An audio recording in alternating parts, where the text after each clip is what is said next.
আপনাকে কাজ শেখানোর দায়িত্ব আমার। আপনি শুধু দেখুন এবং লিখে রাখুন। আজকে ব্লকের ক্লাস নাম্বার 3। গত 2 নম্বর ক্লাসে আমি 3 পিসের জন্য পুরো রংটা একবারে তৈরি করে নিয়েছিলাম এবং 2 নম্বর ক্লাসে শুধুমাত্র ওড়নাতে আমি ব্লকের কাজটা করেছিলাম।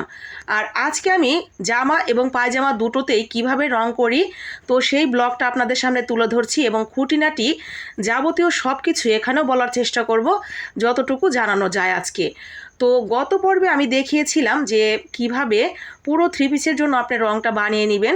4টা কেমিক্যাল দিয়ে বেসটা আমি তৈরি করেছিলাম। সেই বেসটা থেকে আমি কিছুটা বেস কিন্তু তুলে নিয়েছিলাম ওই যে ওই বাটিটাতে। তো সেই বাটিটাই আমি ঠিক যেভাবে ছিল ওভাবেই আমি শুধুমাত্র পলিথিন দিয়ে ঢেকে রেখে দিয়েছিলাম যাতে বাহিরের বাতাস গিয়ে রংটা শুকিয়ে না যায়। তো রংটা কিন্তু দেখতেই পাচ্ছেন ঠিক যেরকম ছিল ওরকমই আছে। তো আমি যেদিন ভিডিওটা করেছিলাম তার পরের দিন এই ব্লগটা করেছি।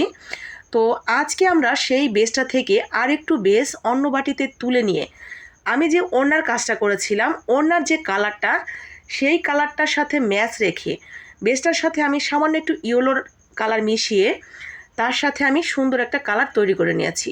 ঠিক যেন ওই ওড়নাটার মতোই দেখতে হয়, অল্প অল্প করে ইয়েলো কালার মিশিয়ে মিশিয়ে আমি রংটা তৈরি করে নিয়েছি। এখন আমি আর একটা রং তৈরি করে নেব। ওই ওড়নাটাতে আমি সামান্য একটু হালকা গোলাপি কালারের একটা রং ব্যবহার করেছিলাম। তো সেই গোলাপি কালারটা বানানোর জন্য অল্প অল্প করে আমি গোলাপি কালারটা মিশিয়ে নিচ্ছিলাম। ঠিক ওইরকম কালারটাই যাতে হয় অল্প অল্প করে মিশিয়ে মিশিয়ে ওই রংটা আনার চেষ্টা করছিলাম। আর এখান থেকেও কিন্তু আমি সাদা অল্প একটু বেচ ওই যে দেখতেই পাচ্ছেন আমি ট্রের মধ্যে সামান্য একটু তুলে রেখেছি।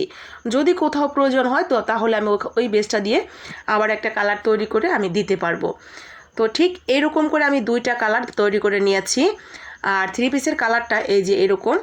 তো এখন আমরা ব্রাশটা কিন্তু আগে থেকেই সামান্য একটু ভিজিয়ে নিতে হবে। আমি গত ক্লাসেই বলেছিলাম ব্রাশটা যতবার কাজ করবেন মানে পুনরায় নতুন করে যখনই কাজ করবেন ভিজিয়ে চিপে একদম সুন্দর করে মুছে নিতে হবে যাতে ব্রাশের মধ্যে ভেজা ভেজা ভাবটা থাকে। আর এই কম্বল টম্বল তো ঠিক যেভাবে ভেজা অবস্থায় ছিল আমি ওভাবেই পলিথিন দিয়ে ঢেকে রেখে দিয়েছিলাম, যার কারণে এগুলো আর ভেজাতে হয়নি।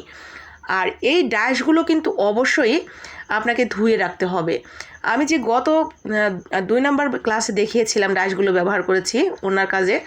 তো ব্যবহার করার পরে কিন্তু ডাইসগুলো সুন্দর করে পানি দিয়ে এবং ছোঁয়া দিয়ে আপনাকে ঘষে ঘষে রঙগুলো তুলে তারপরে রেখে দিতে হবে। রং করা অবস্থায় যদি ডাইসগুলো রেখে দেন পরবর্তীতে কিন্তু আপনি আবার রং করতে গেলে ঝামেলায় পড়ে যাবেন। তো এখন আমি জামার পেছনের গলাটার দিকে পেছন দিকে একদম গলার একদম নিচ বরাবর যে ভাঁজটা থাকে সেই ভাঁজের মাঝখানটাতে একটা ফুল বসিয়ে দিয়েছি। আর এখন জামার সামনের দিকের গলার ডিজাইনটা করে নিচ্ছি।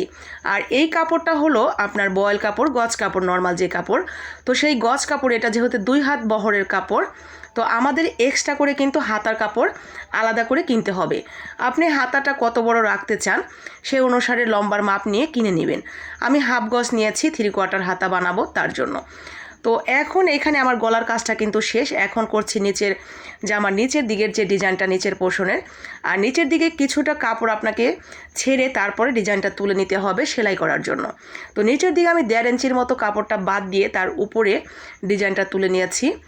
আর এখন আমি যে অল্প একটু সাদা বেস রেখেছিলাম সেটার সাথে রেড এবং সামান্য একটু ব্ল্যাক কালার মিশিয়ে ঠিক এরকম একটা কালার করেছি যেটা আমি ওড়নাতে দিয়েছিলাম।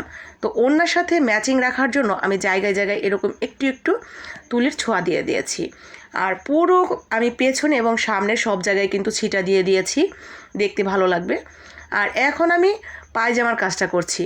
সেম পায়জামাতেও কিন্তু আপনাকে নিচের দিকটাতে কিছুটা কাপড় বাদ দিয়ে তারপরে ডিজাইনটা তুলে নিতে হবে সেলাই করার জন্য।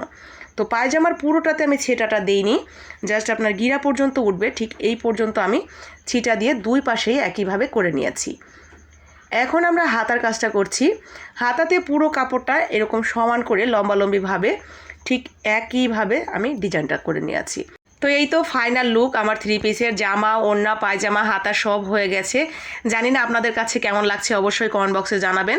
আর প্রথম, দ্বিতীয় এবং তৃতীয় নাম্বার ক্লাস যারা দেখেছেন তারা অবশ্যই অনেকটা ধারণা পেয়েছেন। কি কি প্রশ্ন আছে বলবেন, ভালো লাগলে লাইক কমেন্ট শেয়ার।